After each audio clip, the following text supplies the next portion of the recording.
Boa noite. Boa noite. Oi, pessoal. Oi, Renata. Tudo Olá, bom? tudo bem? Olá. Sejam bem-vindos. Vamos começar, né? 19 horas em ponto, dia 9 de março, Dia Mundial do Rim, né? Vou me apresentar. Para quem ainda não me conhece, eu sou Carla Neves, médica nefrologista. Trabalho aqui em Recife. Já trabalho há alguns anos, né, com pacientes renais, em hemodiálise e pacientes ambulatoriais, né? Pacientes de consultório, pacientes de ambulatório. E hoje a gente está num Dia Mundial do Rim e esse dia, né, para conscientização das pessoas sobre doença renal, sobre as nefropatias. E o tema desse ano é saúde renal para todos e dosagem de creatinina para todos. A gente sabe que a doença renal ela comete um em cada 10 pessoas e que a maioria das pessoas elas não sabem que tem a doença, né? 90%, mais de 90% não tem nem ideia que tem doença renal e perde a oportunidade da gente fazer um tratamento, um acompanhamento mais de perto, porque a doença renal crônica ela é uma doença que ela não tem cura, né? É uma doença progressiva e reversível, mas ela é tratável, ela é controlável, né? E com simples exames de creatinina, a dosagem da creatinina no sangue, exames de urina, né? Um simples sumário de urina, a gente consegue fazer esse diagnóstico. Então, o dia de hoje é um dia muito importante. E a nutrição, né, o acompanhamento nutricional, o tratamento nutricional é um dos pilares, né, para esses pacientes, é um dos pilares do tratamento desses pacientes. E o nosso objetivo hoje é fazer um bate-papo legal sobre a nutrição, a importância do acompanhamento nutricional nos pacientes com doença renal. Então, a gente está hoje aqui, né, com Renata, nutricionista, que trabalha com pacientes renais, especialista em nefrologia, e trabalhamos juntos durante muito tempo, cuidando dos pacientes em diálise. Então, se apresenta um pouquinho para a gente, Renata. Olá, boa noite a todos. Primeiramente, eu gostaria de agradecer, né, o convite da doutora Carla. Realmente, nós trabalhamos juntas, né, numa clínica satélite de hemodiálise.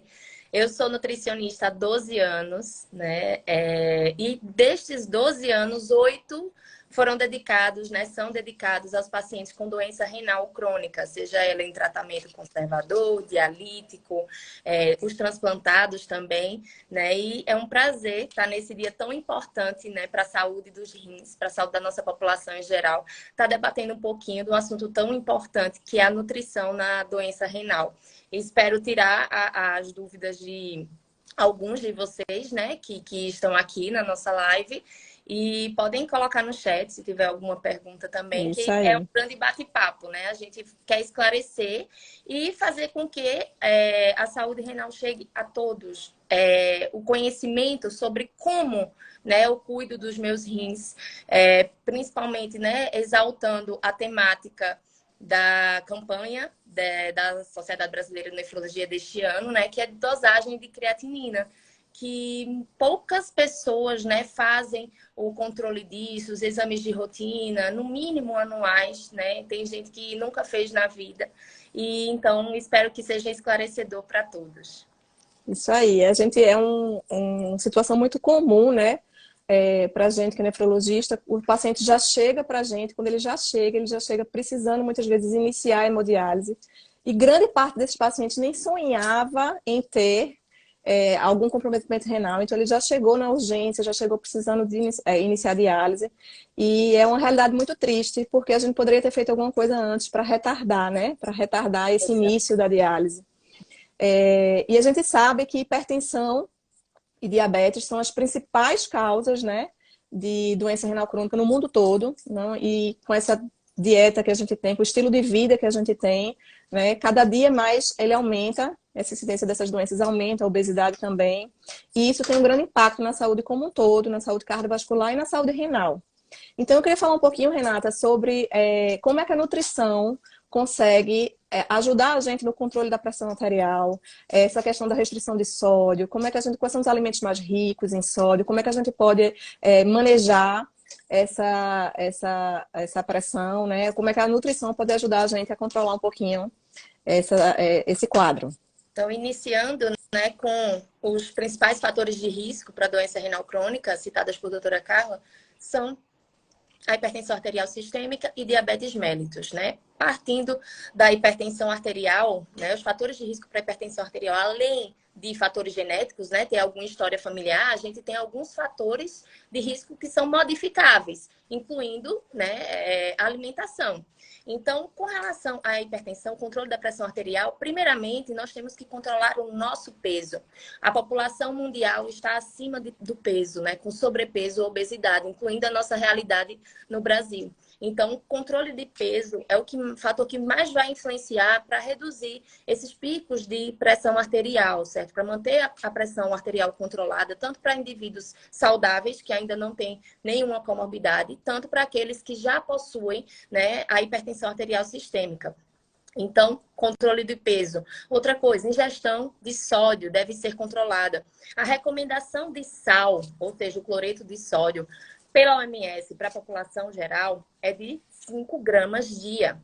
Nós, brasileiros, consumimos 12 gramas dia, né? Então, Muita coisa, mais né? do dobro da recomendação, né? Isso é uma média, tem gente que consome mais. Aí muitas pessoas falam, mas eu nem gosto de sal, eu utilizo sal do Himalaia, né? Eu utilizo sal marinho, Orgânica. sal orgânico, sal light. Então, você pode até ter uma redução no teor desse sódio, mas você, às vezes, acaba utilizando mais porque você não sente que saborizou aquele teu alimento, né? Então, acaba incluindo mais. Além disso, tem um alto custo, não há necessidade. E nós temos vários temperos naturais, né? Que são indicados. Então, tem cominho, salsinha, coentro, orégano, páprica, mostarda, açafrão, que podem ser utilizados e devem ser utilizados para ajudar, né, a acentuar o sabor dos alimentos. Então, para a gente não ficar tão dependente do sal assim. E, além disso, não é só aquele sal de cozinha, né, que a gente utiliza, mas aqueles alimentos ultraprocessados, aqueles que Isso. nós industrializados já compramos, ricos em sódio. E muitas vezes a gente não presta atenção, né? Mas eu não acrescento sal, né? Não precisa, porque o que você vai ingerir já vai ser 300% da recomendação dia, né? Então, tem Isso. muita gente que gosta aí de macarrão instantâneo. Diz, não, doutora, mas eu como só o macarrão. Eu não coloco aquele pacotinho de tempero que vem. Mas só o sódio que tem no macarrão instantâneo, sem aquele pacotinho, né, Tem o de saborzinho, né? tem, já ultrapassa a tua recomendação dia, né, de sódio, né, que seria de 2 gramas de sódio e 5 gramas de sal, certo? E tem aqueles aginomotos, né? Ou então aqueles caldo quinó, aqueles temperos prontos, né? Que tem muito sal aquele, né? Isso, exatamente. E esse aumento da pressão arterial, né, ele vai levar, consequentemente, a uma insuficiência, uma progressão da insuficiência renal. Então, teve uma pergunta aqui, né, dizendo que pode causar ou só potencializa? As duas coisas, As certo? duas. O uso prolongado, não é? Hoje eu consumi um alimento ultraprocessado, mas não faz parte da minha rotina. Então, isso não vai ter uma influência a longo prazo. Mas aquelas pessoas que consomem diariamente, sim, a cada tempo que vai passando, vai aumentando, né, a pressão arterial basal daquela pessoa e que ele pode vir, sim, a desenvolver uma hipertensão arterial e, consequentemente, uma insuficiência renal. Isso. Então, o sal, na verdade, ele é ruim, né? Para quem não tem nada, para quem é saudável, porque você aumenta o risco, né, de doenças cardiovasculares, aumenta o risco de hipertensão. Também para aqueles que já são hipertensos e precisam ter um controle pressórico adequado, né? Para os pacientes que são renais, que têm edema, então eles pioram a sede, eles aumentam a retenção hídrica. Então, assim, ele é uma coisa que a gente tem que cada vez mais tentar restringir. E eu acho que a principal ideia aqui é tentar diminuir os alimentos processados, né? Cada vez tentar comer coisas mais in natura, que têm menos aditivos, com menos sódio. O Guia Alimentar da População Brasileira preconiza isso, né? Maior ingesta de alimentos in natura e evitar ao máximo os ultraprocessados ou processados, né? Que seriam esses alimentos industrializados que têm tantos conservantes e aditivos, dentre eles um alto teor de sódio, né? Vários conservantes ricos em sódio, né? Então, prejudica tanto quem não tem como quem já tem, porque como a doença renal ela é progressiva, é crônica e progressiva, você pode sair de um estadiamento, né, dessa doença renal e progredir rapidamente para uma terapia renal substitutiva, né, como a hemodiálise, por exemplo, porque progrediu essa insuficiência renal, não estagnou, né? E para os pacientes que fazem diálise, né, que já estão em diálise, o controle do sal, a ingesta de sal, ajuda a... Quando você diminui a ingesta de sal, você tem menos sede. Então, você até ajuda ao controle hídrico, né? Isso, exatamente.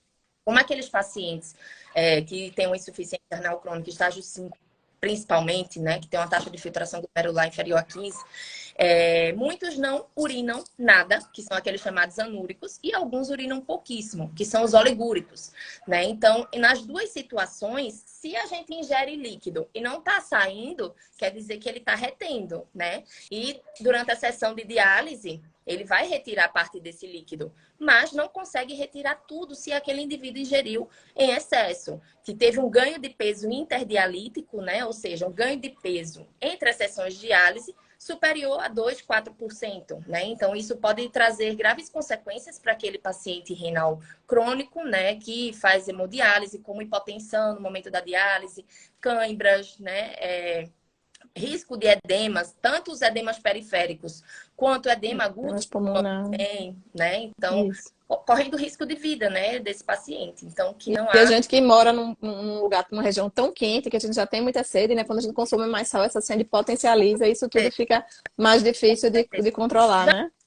Já basta o calor, né, que a gente vive. Exatamente. Moramos em Recife, tá calor demais. Então, já vai dar sede naturalmente, né? Isso.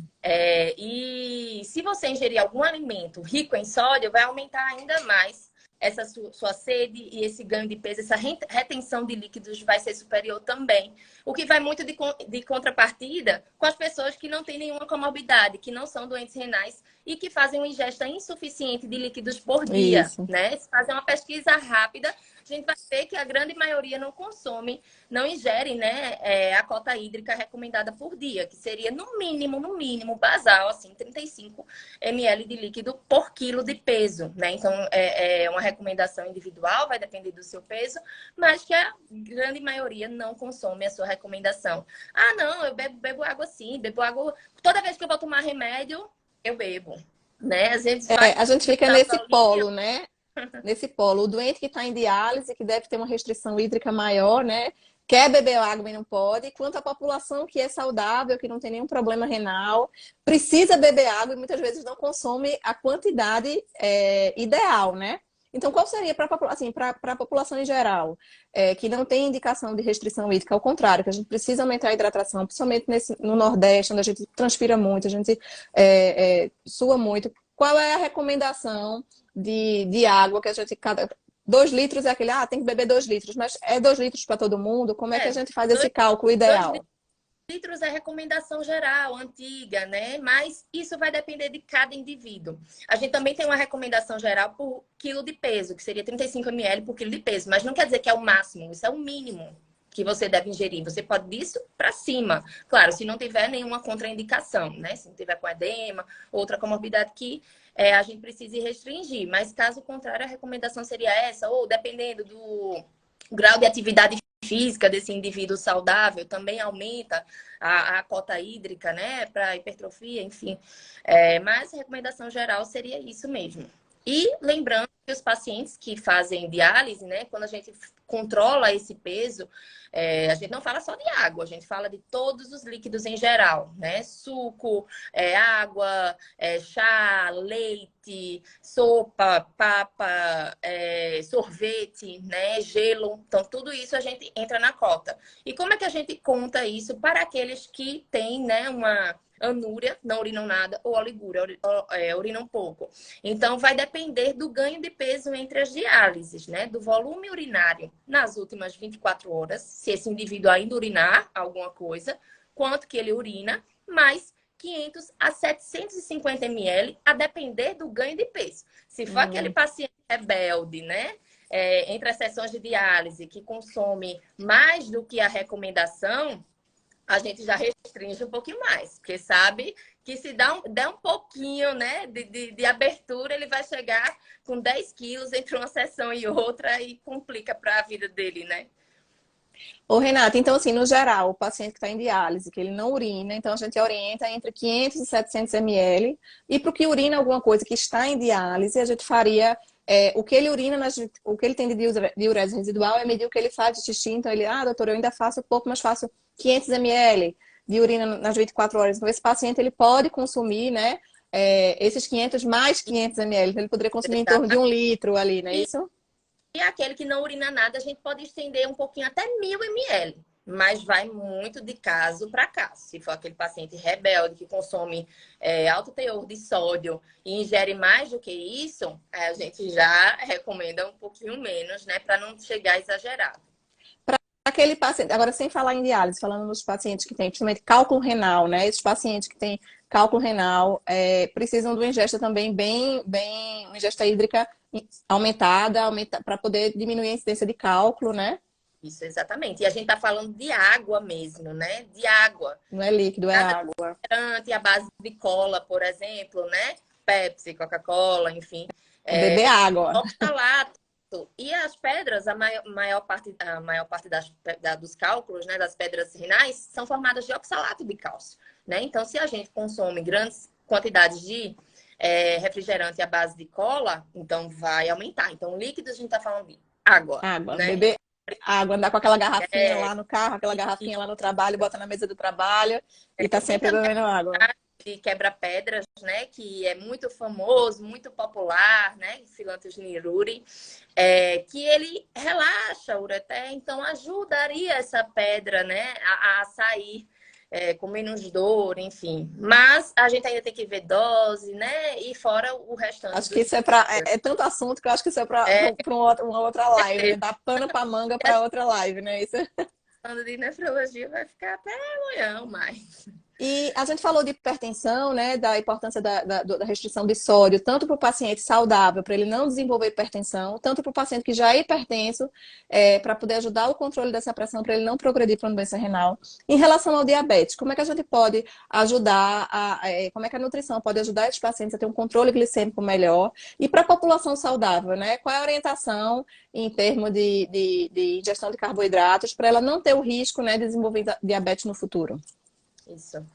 Então, mais uma vez, né? Mais um fator de risco, tanto para hipertensão quanto para diabetes, é o excesso de peso, é o sobrepeso e a obesidade, né? Que leva também esse indivíduo a culminar numa resistência à insulina e provavelmente a longo prazo ele também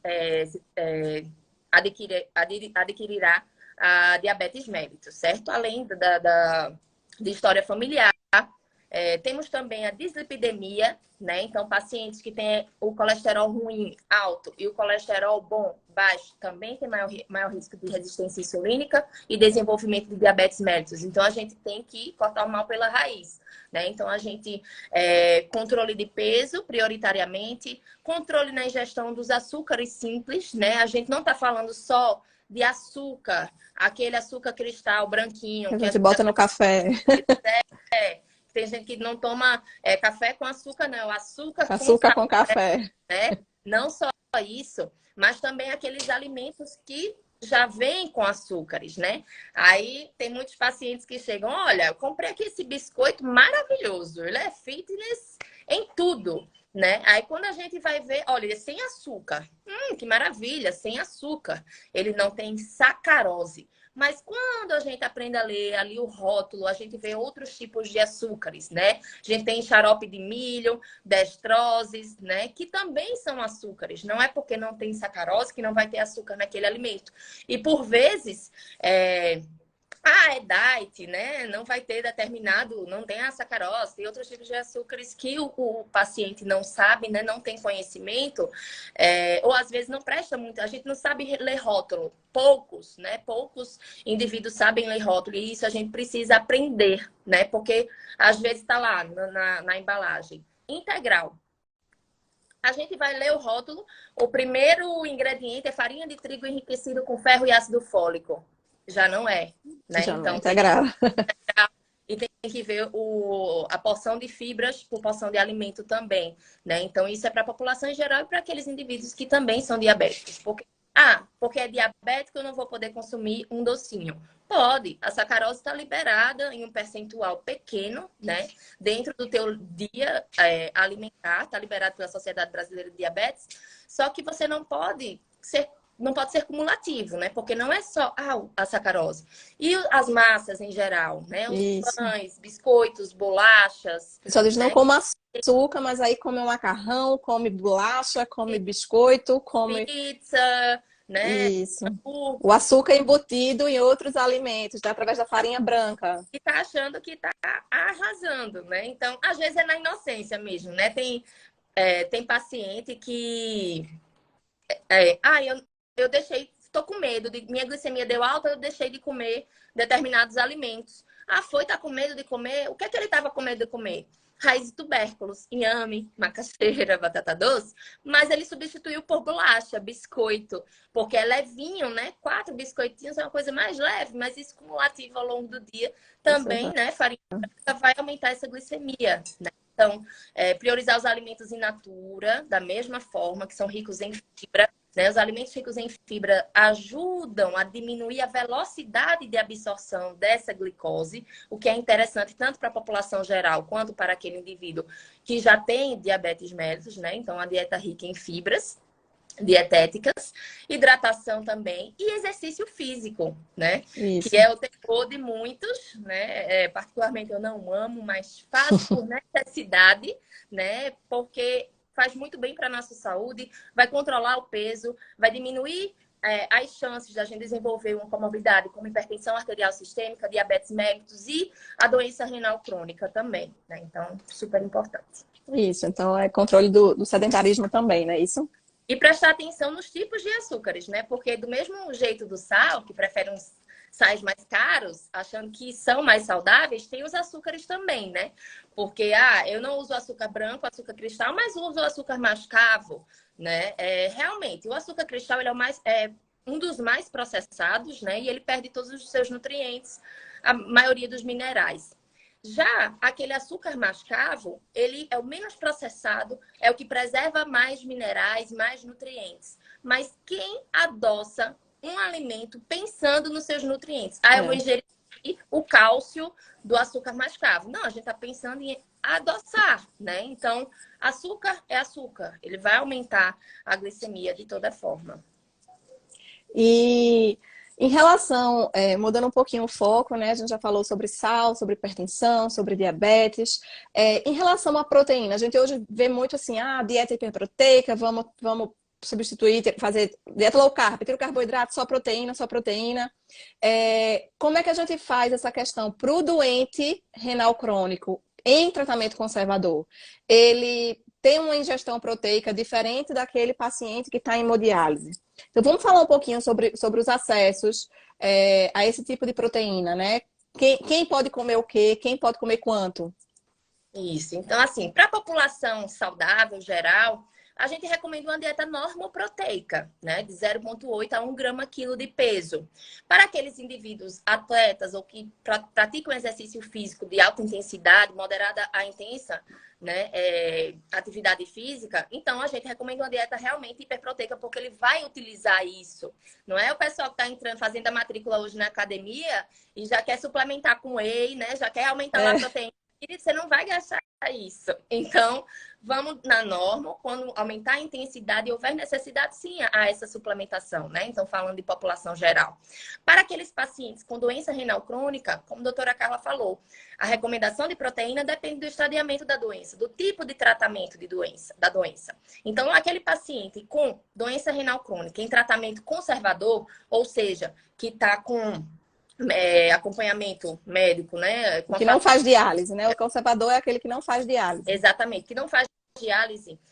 Não quer dizer que ele não venha fazer diálise um dia na vida, né? Isso. Como a gente já falou, a doença renal é crônica e ela é progressiva, não tem cura, mas tem tratamento. Então, aquele doente renal, tratamento conservador, ele pode chegar um dia a diálise sim, certo? A gente não pode garantir que não, mas a gente previne, a gente adia esse início da dieta através da alimentação, medicação, exercício físico. Então, a gente consegue preservar mais a função renal, né? No lugar de estar acelerando a deterioração desse rim. Então, a recomendação para indivíduos com doença renal crônica em tratamento conservador, aqueles que não dialisam, é uma dieta hipoanormoproteica. É de 0,6 a 0,8 grama quilo de peso, certo? Então, não é uma restrição severa. Ai, meu Deus do céu, eu não, né, vou tirar todas as proteínas da minha vida. Não. Quando a gente vai olhar, 0,8 é normal, né? Então, aqueles indivíduos diabéticos, idosos, a gente utiliza esse 0,8. A gente bota o sarrafo mais para cima um pouquinho, porque esses pacientes tendem a desnutrir um pouco mais, né? Então, a gente bota um pouquinho mais... A mais. Para aqueles que não estão em risco nutricional, a gente coloca o 0,6, né? Aqueles indivíduos obesos, por exemplo, né? A gente diminui um pouquinho essa recomendação. E com relação à qualidade da proteína, se é de origem animal, se é de origem vegetal, os estudos ainda são um pouco contraditórios do que é melhor. O que é melhor é controlar a quantidade que você ingere, certo? Independente se é proteína de origem animal ou vegetal. Porque cada uma vai ter os seus ônus e bônus, né? A proteína vegetal vai ter mais fibras, né? Vai ter mais antioxidantes, mas em contrapartida vai ter mais o quê? Potássio, que é um dos nutrientes que a gente precisa completar na doença renal. Então, a gente fica naquele equilíbrio, né? As duas fontes, elas são bem-vindas, certo? E com relação àquele paciente que está em terapia renal substitutiva, ou seja, que dialisa, seja ele hemodiálise ou diálise peritoneal, ele pode ingerir um pouco mais de proteína. Então, a dieta levemente hiperproteica. Então, até 1,2 grama quilo dia. Porque durante a sessão de diálise, o paciente ele perde aminoácidos, né? Um estado hipercatabólico pode acontecer. Isso. Perder aminoácidos, ele pode desnutrir. Desnutre, né? isso. Então, por isso que a gente recomenda um pouquinho mais de proteína para esses indivíduos que fazem diálise. Joia. A gente sabe também, né, que a doença renal, o rim ele tem várias funções, né? Ele tem a função de excretória, né? Ele tem a função de regular o balanço hídrico, ele tem a função endócrina também, né? Então a gente sabe que uma das complicações da doença renal, né, a gente tem anemia. Então os pacientes tendem a ter anemia porque eles diminuem a produção de eritropoetina, então ele fabrica menos, né, fabrica menos hemácia, tem uma ferropenia também, eles têm um estoque de ferro diminuído, são pacientes inflamados. E a gente tem também alterações no próprio metabolismo ósseo, no metabolismo mineral ósseo. E a gente sabe que esses pacientes, eles tendem a fazer o hiperparatiroidismo secundário, né, que é uma doença onde a gente vai ter uma desmineralização óssea, um aumento do risco de calcificação, um aumento do risco cardiovascular, com milhões de complicações. E a gente sabe que esses pacientes, eles começam a ter essa doença, a gente começa a aumentar o FGF23, que é quem dá o gatilho para toda essa via de metabolismo, antes mesmo do fósforo, né, subir. Então, a gente já tem até indicação de fazer uma dieta restrita em fósforo no paciente conservador, mesmo ainda quando ele está normofosfatêmico, né? Quando ele está com fósforo ainda nos níveis normais. Então, a gente já tem uma indicação de fazer uma restrição.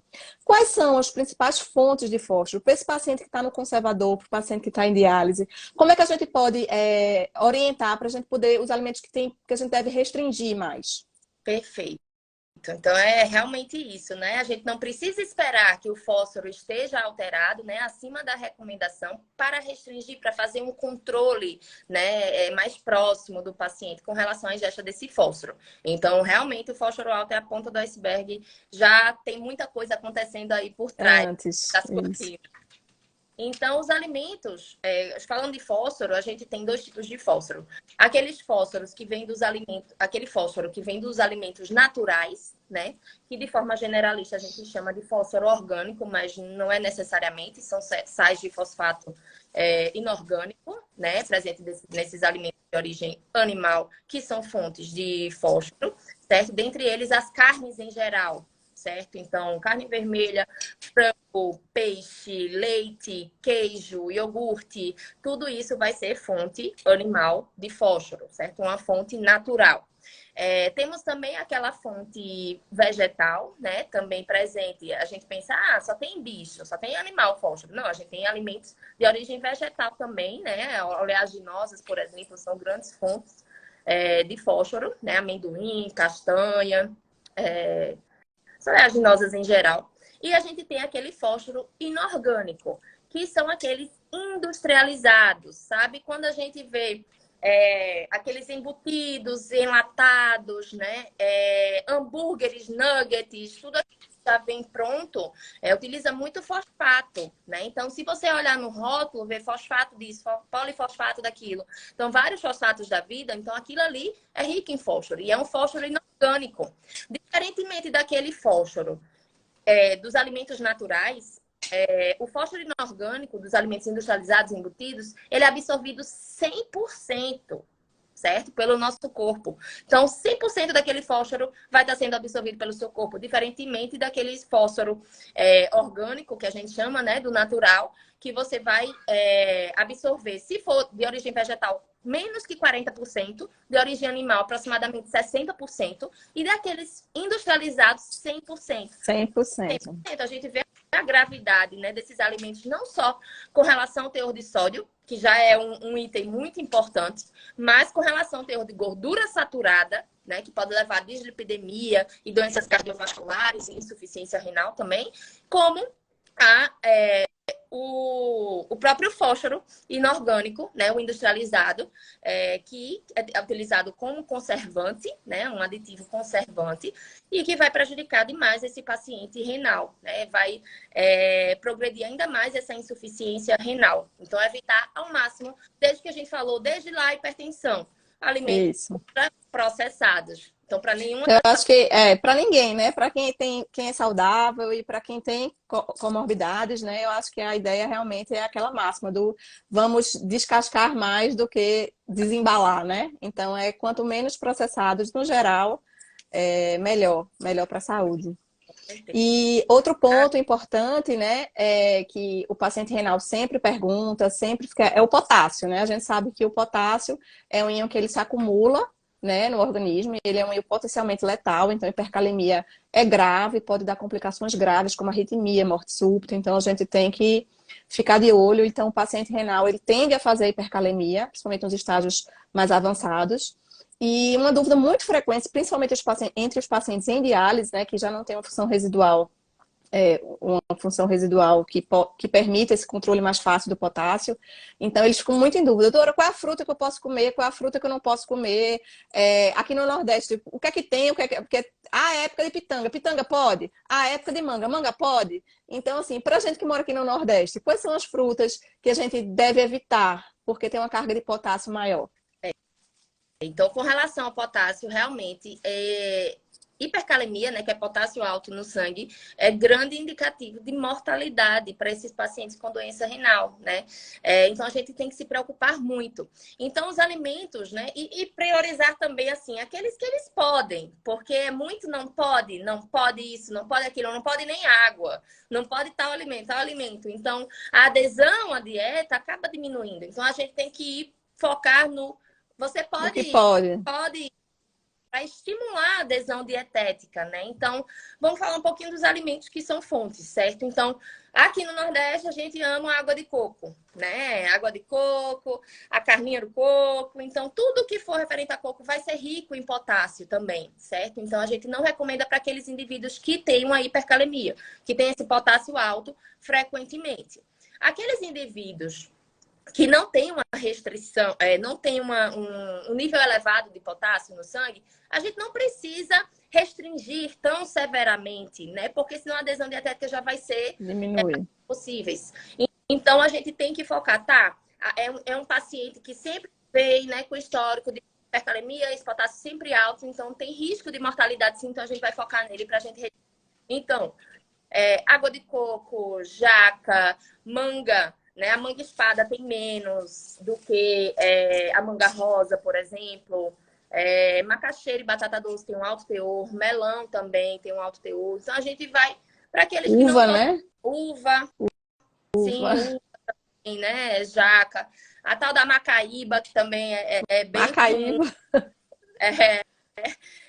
Também tem um alto teor, né? E a gente pode listar vários. Então, de quantidade moderada a alta. Né? Então, o que é que eles podem? Vamos focar no que é que pode. O que é que eles podem, tranquilamente? Então, é popular, né, que a banana é fonte de potássio.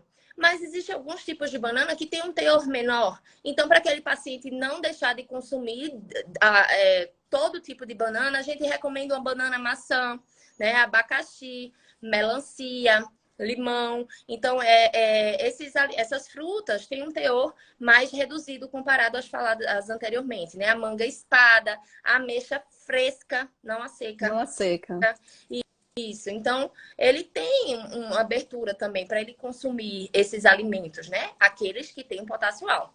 Outra estratégia que a gente faz é pedir para trocar a água da fervura de algumas raízes e tubérculos que têm um alto teor, né? Macaxeira, batata doce, alguns tipos de feijões, né? Feijão preto, mulatinho. Então, trocar a água da fervura ajuda a diminuir aproximadamente 60% do potássio daquele alimento, que já ajuda muito, né? Ele não vai deixar de consumir uma coisa que ele gosta tanto, que faz parte da rotina, né, diária dele, por conta dessa hipercalemia. Então, a gente tem que ter muito cuidado, muita cautela para não restringir demais e oferecer também uma segurança para aquele paciente que já tem uma hipercalemia, né? Mas a gente tem que prestar atenção também que não só a hipercalemia é associada à ingestão elevada de alimentos fontes de potássio, né? Aquele indivíduo doente renal constipado, né? Que muitos são constipados porque restringe alimentos, né? Que são Restringe líquido. Tem os quelantes de fósforo, que eles também aumentam a constipação. Então, para o indivíduo, né, normal, saudável, normalmente a gente elimina esse potássio através da urina.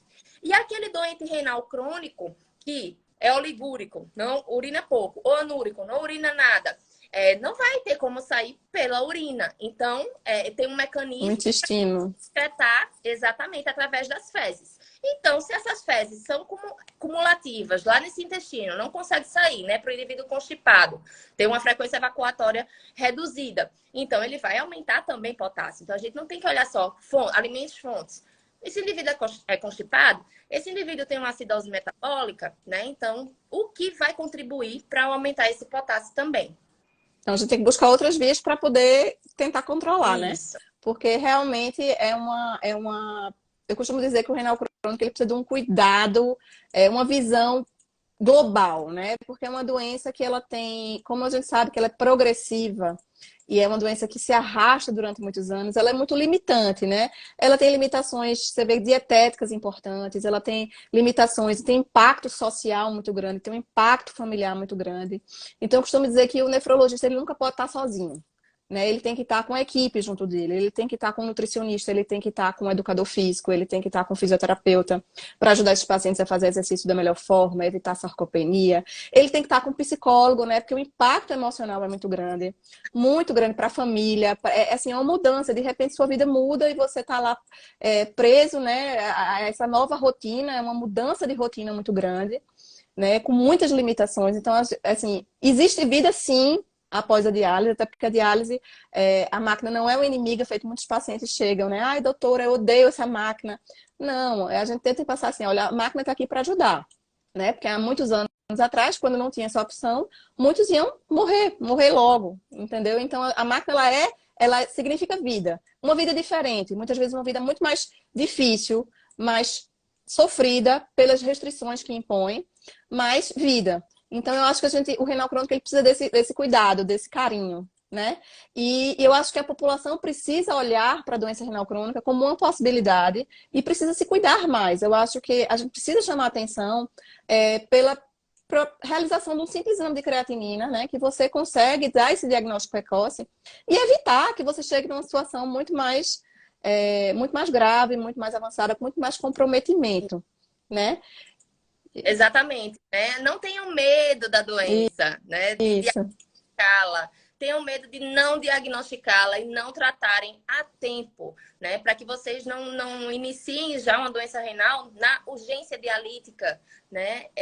Então, a prevenção é o melhor remédio e aqueles indivíduos que já possuem a doença, o tratamento também, ele é super importante para melhorar a sua qualidade de vida e aumentar a sobrevida. Então, muitos anos aí de vida quando tratado, né? E principalmente se o tratamento foi precoce, o diagnóstico também. Isso. E até para aqueles que vão progredir, porque assim, a gente sabe que existem aqueles rápidos progressores que vão evoluir para diálise, independente muito do que a gente consiga fazer, mas a gente consegue preparar esses pacientes para entrar em diálise numa situação diferente, né? Com um status nutricional melhor, muito mais compensado das outras comorbidades. Então, ele entra com uma hipertensão mais compensada, com a diabetes mais compensada, até com o emocional, né? Ele entra com acesso vascular melhor, né? Que diminui as complicações relacionadas aos catéteres centrais que a gente precisa fazer nas urgências para iniciar a diálise. Então, eu acho que o objetivo é esse, é oferecer para esse paciente uma qualidade de vida, realmente de verdade, né? Uma vida diferente, mas com qualidade. Eu acho que a Ah, nutrição, ela é esse pilar muito importante. E hoje em dia, eu acho que para tudo, né? Não só para doença renal, mas a gente está vendo que a gente é o que a gente come. A gente é o que a gente vive, né? Então, a gente vai refletir lá na frente dos hábitos que a gente tem hoje. é porque muitas vezes a gente diz, eu não estou sentindo nada, né? Não sinto nada. Mas Isso, você vai sentir, né? E não é o que a gente... Então, realmente, a equipe multiprofissional, né? Ela é fundamental para esse diagnóstico precoce e tratamento eficaz, né? Para isso. independente da fase da doença, ou que você não venha a ter, né? A insuficiência renal, a gente está aqui para ajudar, né? Isso, é isso aí. Eu acho que é hoje, o que eu queria passar hoje, é a importância do rim, a importância desse dia, a importância de se cuidar, de dosar essa creatinina e a gente andar junto para cuidar dessas pessoas, para oferecer uma qualidade de vida melhor. Então, eu queria agradecer a todo mundo, né, a participação, né, quem assistiu a live, agradecer a você, Renata, né, pela parceria de sempre e obrigada por estar. Aqui hoje e agradeço a todo mundo que se fez presente aqui também na nossa live. E a gente vai continuar esse trabalho juntas, né? E vamos nos ver mais vezes, Com com certeza. certeza. Vamos trazer outros temas, né? Então, A gente pode passar muito tempo aqui, né, não? Então é isso, gente. Obrigada pela audiência. E se cuidem, dosem sua creatinina, procurem seu médico e avaliem sua saúde. exato. Tchau. Tchau, Beijo. tchau, gente.